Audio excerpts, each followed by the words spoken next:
کامران سعید عثمانی کون ہیں اور سیاست میں کیسے آئے؟ السلام علیکم، میرا نام کامران سعید عثمانی ہے۔ میں پریزیڈنٹ ہوں P M L Q youth کا، اس کے علاوہ پاکستان نیشنل یوتھ الائنس کا بھی پریزیڈنٹ ہوں۔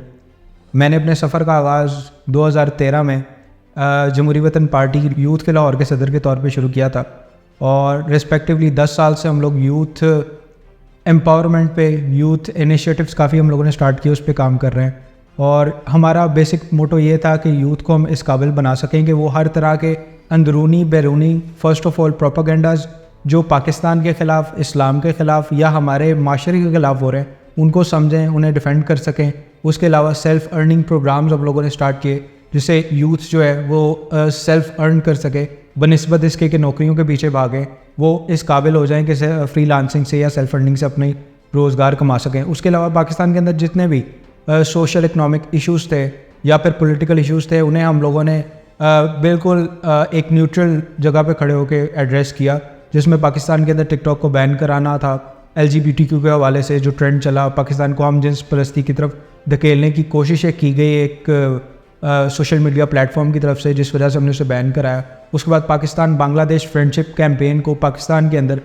سقوط ڈھاکہ کے بعد فرسٹ ٹائم اٹ واز اس جنہوں نے انیشیٹ کیا۔ اس کے بعد پاکستان کے اندر کوئی بھی ایشو آیا، نیچرل ڈیزاسٹر تھا یا وہ سوچی سمجھی سازش تھی، اس کے خلاف ہم کھڑے رہے، اور انشاءاللہ یہ سفر جاری ہے۔ پاکستان کی معاشی پالیسیاں مسلسل ناکامی کا شکار ہیں، آپ کے خیال میں وہ کون سی وجوہات ہیں جو پاکستان کو معاشی طور پر مضبوط نہیں ہونے دے رہی؟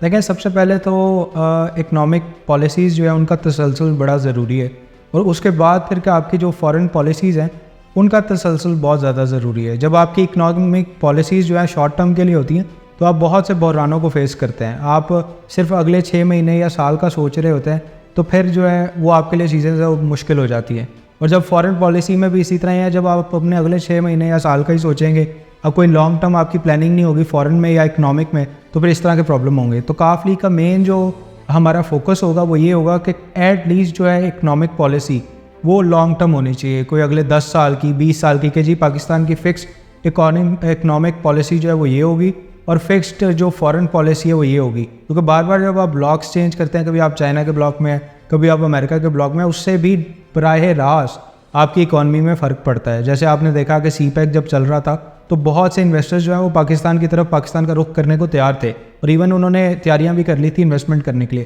جس کا ایونچولی فائدہ جو ہے وہ پاکستانی اکانومی کو ہی ہونا تھا۔ لیکن جب آپ نے سوئچ کرنے کی کوشش کی، سی پیک کو پش بیک کیا، تو پاکستان کو ایک بہت بڑا معاشی نقصان ہوا۔ تو کاف لیگ کی بھرپور کوشش یہ ہوگی کہ اکنامک اور فارن پالیسی جو ہے وہ ہماری سٹیبل ہو اور لانگ ٹرم ہو۔ پاکستان مسلم لیگ کاف یوتھ ونگ کی آنے والے الیکشن کے حوالے سے کیا تیاریاں ہیں؟ انشاءاللہ جی، ہم لوگوں کی تنظیم سازی جو ہے وہ بڑے زبردست طریقے سے جاری ہے، بڑے ماڈرن طریقوں سے جو ہے وہ ممبرشپ کیمپینز ہماری چل رہی ہیں، اور ڈیلی روزمرہ کی تعداد میں ہمارے ساتھ جو یوتھ خاص طور پہ جو کافی ساری غلط فہمیوں کا شکار ہے، وہ ہمارے ساتھ بڑی تعداد میں جڑ رہی ہے۔ اور آنے والے الیکشن میں میں نمبر آف ٹکٹس تو آپ کو نہیں بتا سکتا، کیونکہ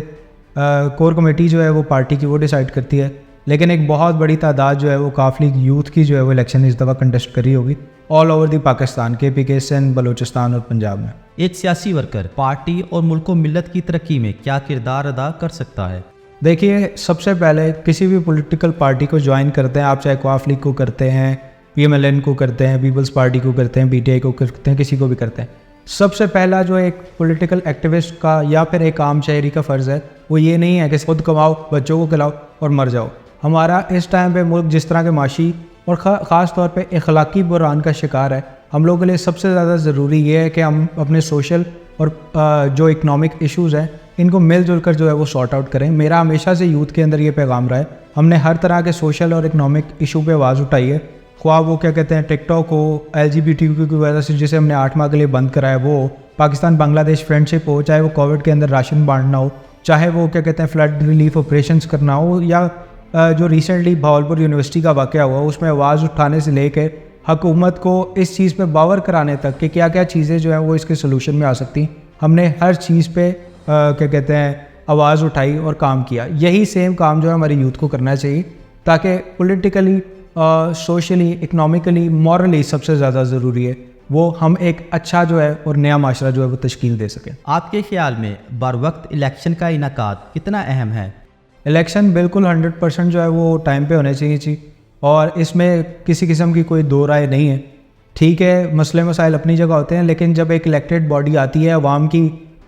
منتخب نمائندہ حکومت آتی ہے، وہی مسائل کا حل لے کے آ سکتی ہے۔ یہ ٹیکنوکریٹس یا پھر یہ آپ کہہ لیں جنہیں لا کے بٹھا دیا جاتا ہے، یہ کسی مسئلے کا حل نہیں ہوتے۔ ان کو کوئی پریشر نہیں ہوتا کہ ان کے صحیح یا غلط ڈیسیجن سے عوام افیکٹ ہو رہی ہے۔ جو بندہ براہ راست ووٹ لے کر آتا ہے، جو الیکٹ ہو کر آتا ہے، وہ عوام کے آگے جواب دہ ہوتا ہے۔ اس وجہ سے اپنے ڈیسیجنس کے اندر وہ ان چیزوں کا خاص خیال رکھتے ہیں۔ اس وجہ سے الیکشن جو ہے وہ بالکل ٹائم پہ ہونے چاہیے، اور الیکشن میں کسی قسم کا کوئی ڈیلے نہیں ہونا چاہیے۔